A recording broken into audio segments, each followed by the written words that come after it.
Hello everybody and welcome back to my channel. I'm Scribblefix and today we are doing a little bit of an interesting illustration.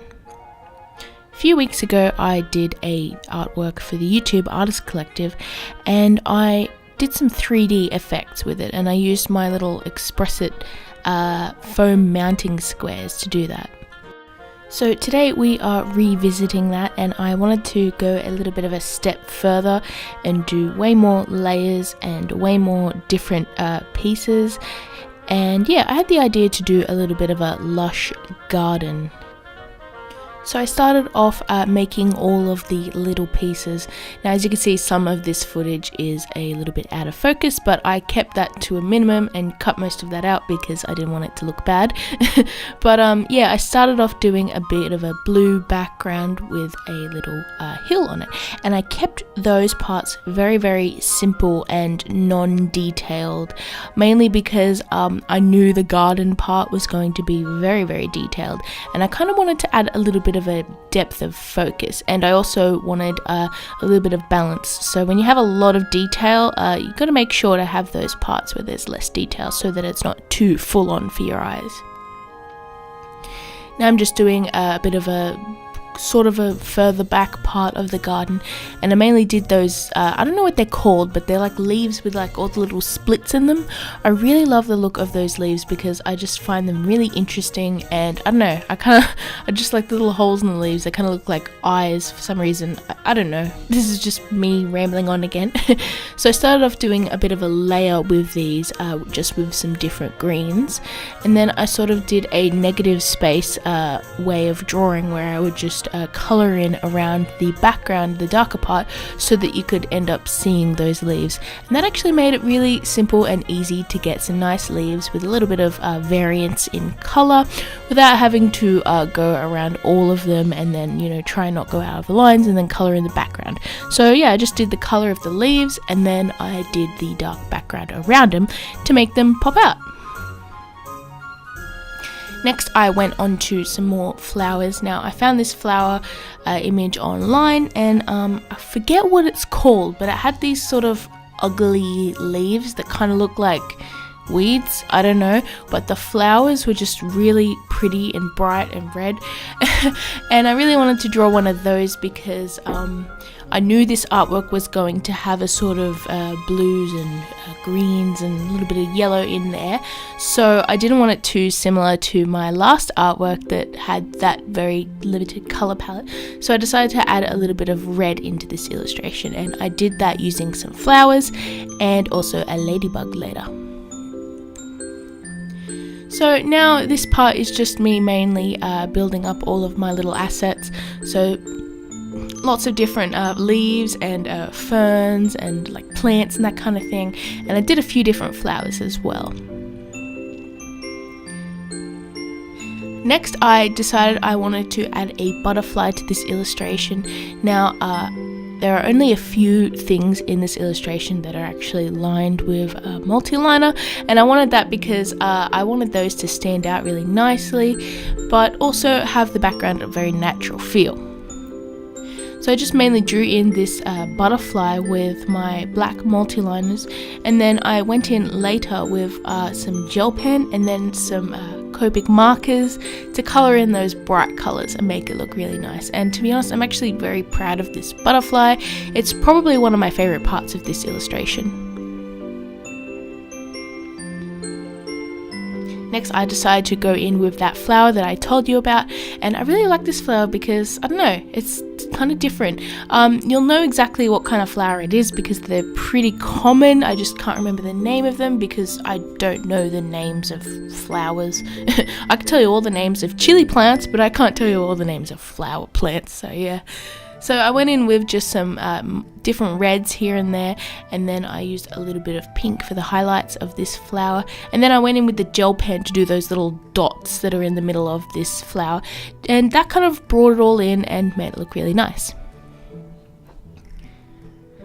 So this next part I wanted in the background a tree to the right side of the page, and I just went in with a lot of my earth tones, and some of those markers are a little bit dry, but I used the chisel and that actually went in my favor because it gave me this really nice like streaky look that I actually really liked for the trunk of this tree.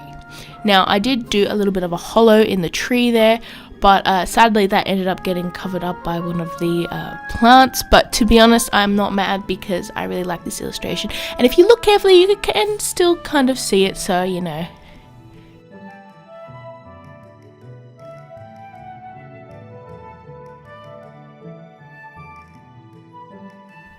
For the leaves, I mainly did a bit of grass green and a lighter green, and then I actually went in with some Prussian blue to do the shadows to make them really nice. And I actually decided to add a little bit more 3D effect to this tree. So you can see I've got some little parts of leaves here which I'm going to stick over the top just to make it like stand out a little bit more, because I didn't want the tree completely flat. So here are a lot of the plants that I drew, and I really like the ferns and the flowers and the lady beetles and the weird like sticky round leaf things. I don't know what they're called. But yeah, now the next step was for me to cut around them. Now I'm using a craft knife. You know, you probably know this as an X-Acto blade, except this isn't an X-Acto because I just got this cheapy one from Kmart because, to be honest, I don't have a lot of money. Anyways, and I just cut around all of these plants. Now a lot of them were fairly difficult to cut around, especially that little fern that you can see to, you know, the leafy, oh god, they're all leafy. the really detailed ones were the hardest to cut around. But you know what, I just took my time, and yeah, this cutting around all of the plants actually took almost longer than actually drawing them. Some of them, like the fern, it took a lot longer than drawing them, because drawing a fern is pretty simple. You just do like a sort of curved line and then lots of little lines coming out. But cutting around it was, I let's just say I cut a lot of that footage because I didn't want to have me cutting around constantly, because that would get a little bit boring. So I tried to keep that part to a minimum.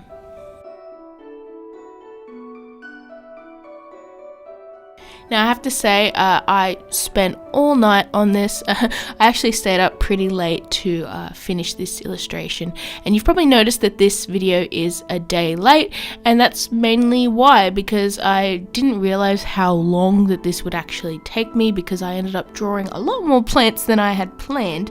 But you know what? I am glad that it turned out this way, because I really like how it looks. And yeah, so I ended up just spending all night finally finishing this illustration, and then instead of editing it and then uploading it, making all the thumbnails, I was dead. So I just went to bed, and I was like, you know what, I'm just gonna do this tomorrow.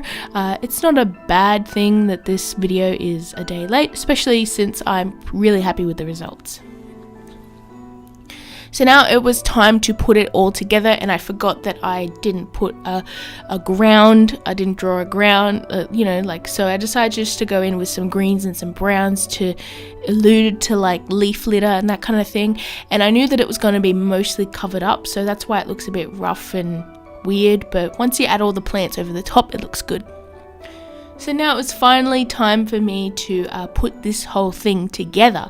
Now this is probably the most exciting part of this illustration, and yeah, I just used my Express-It foam mounting squares, and these are really good, by the way. I really like them. It makes it a lot easier to use than like something like glue or sticky tape, because they're like double-sided and you get that 3D effect, and you can also cut them to size with the craft knife. And yeah, it was actually pretty fun to put it all together. I had a lot of fun like trying to arrange it into a way that looked nice, and also trying to make the leaves kind of overlap and look really cool.